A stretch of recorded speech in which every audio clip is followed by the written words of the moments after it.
History rarely warns its victims. It waits. It allows trust to grow. Then it strikes from the closest place possible. The most dangerous person in any empire is not the enemy at the gate. It is the one standing beside the throne. This lesson was written in blood. The year is 866. Inside the golden capital of the Byzantine Empire, Constantinople, a young ruler sits upon the throne. His name is Emperor Michael III. He is powerful, surrounded by wealth, guarded by soldiers, advised by priests and nobles. Yet for all the strength of his empire, his greatest weakness is not outside the palace walls. It stands quietly beside him. Among the many faces in the palace, there was one man who did not belong. He was not born into nobility. He did not inherit titles. He did not rise through military glory. His name was Basil.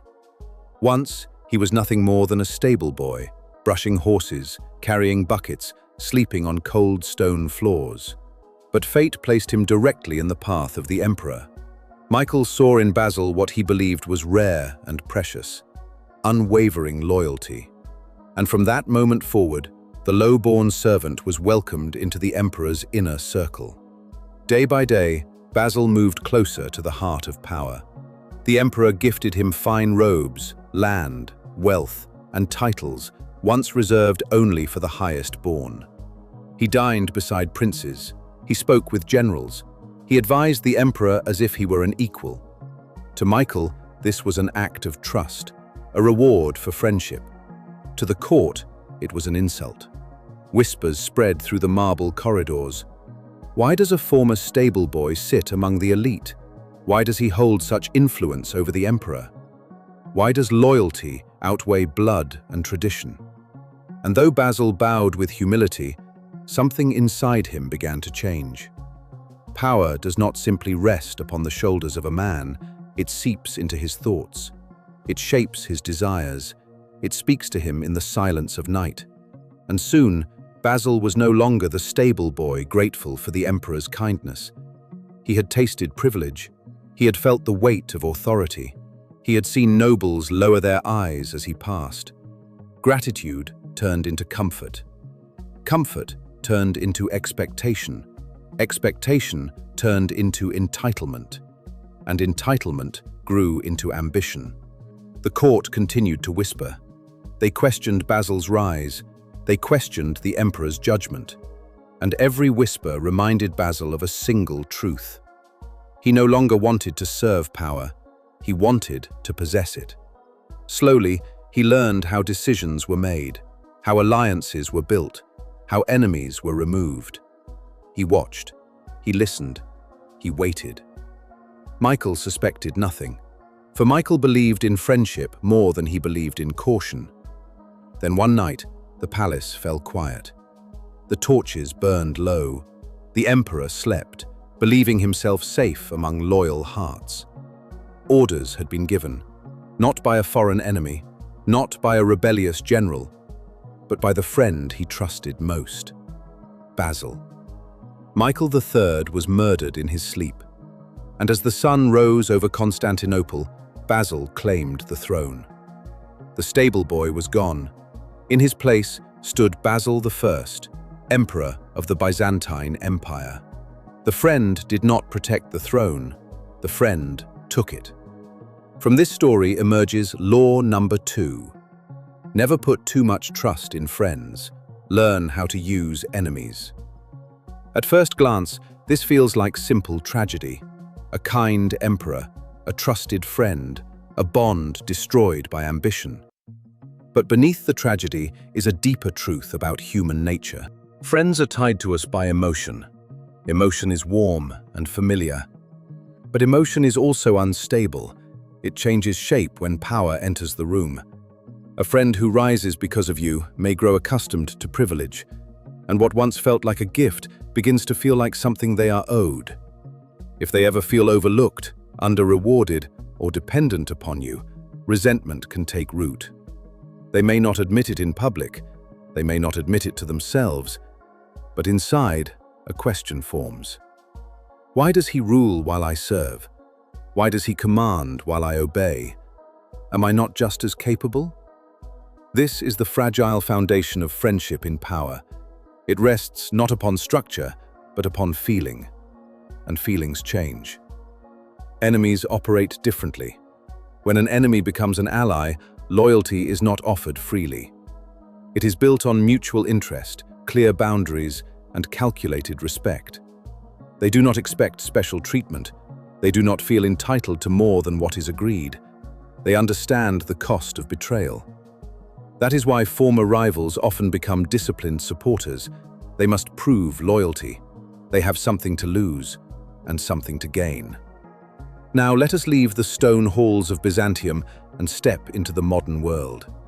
This law does not live only in castles and empires. It lives in offices, in business, in friendships, in families. Anywhere influence and opportunity exist, this law quietly operates. Imagine you start a business and you choose a friend as your partner. At first it feels easy. You share jokes, you share victories. But soon responsibilities blur, boundaries dissolve. Because they are your friend, they expect flexibility. Arriving late is forgiven, mistakes are excused. Performance becomes optional. Then money arrives, and the question appears: who deserves more? A friend may begin to feel ownership over your success. They were there early. They feel entitled to reward, not because of contribution, but because of closeness. If you disagree, emotion takes control. Talk of fairness becomes talk of betrayal. The relationship fractures. Now consider a rival turned ally. They know eyes are on them. They know mistakes will confirm doubt. So they work harder. They become disciplined, focused, and reliable. Their loyalty is rooted in aligned interest. Your success becomes their success. This is why Law 2 persists across centuries. Do not confuse emotion with loyalty.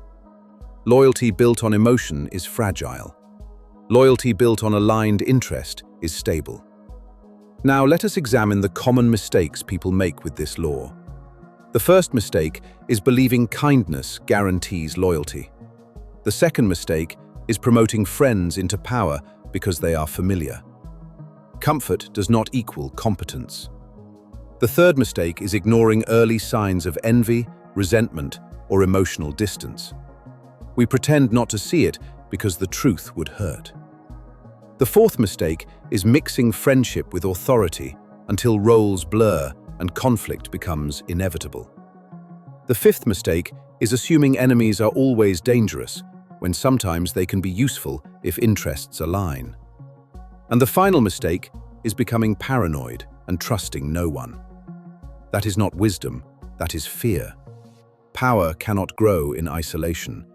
Every law of power has a shadow, a moment when the rule can bend. The reversal of Law 2 is simple. There are rare people whose loyalty is built on values, integrity, and shared mission.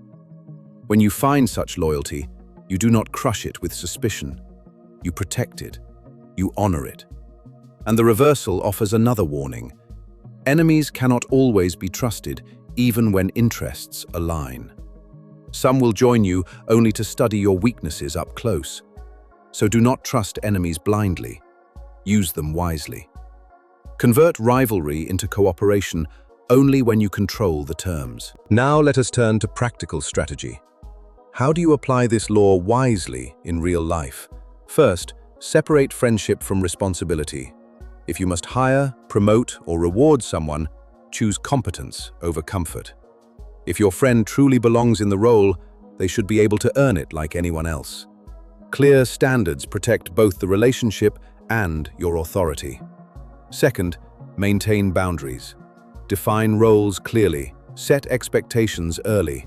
Make sure both sides understand what is personal and what is professional. When boundaries disappear, resentment takes their place. Third, do not ignore early signs of jealousy. If praise becomes silence, if success creates distance instead of celebration, pay attention. Envy rarely announces itself loudly. It appears in tone, energy, and attitude. Fourth, align interests wherever possible. Loyalty based on shared goals is stronger than loyalty based on emotion alone. When people benefit from your success, they naturally protect it. Fifth, learn to convert enemies into allies. Sometimes your strongest supporters are people who once opposed you. They respect your strength. They work hard to prove themselves. But conversion must be gradual. Mutual benefit must be clear, and the terms must remain under control. Sixth, judge loyalty by actions, not words. True loyalty appears under pressure. If support disappears the moment difficulty arrives, it was never loyalty. Seventh, never rely on only one person. Diversity of relationships protects you. When power depends on a single friend, you have already placed the knife in their hand. Finally, stay emotionally calm. Do not idealize people. Do not demonize them. Understand them. Power is not gained through coldness. Power is gained through clarity. Now, as we return to the throne rooms of history and the world we live in today, the truth of law too becomes clear. This law is not an attack on friendship. It is a warning about blindness. Michael did not fall because he had a friend. He fell because he surrendered judgment to emotion. He assumed gratitude would last. He assumed loyalty was guaranteed. He assumed power would not change the heart of the man beside him.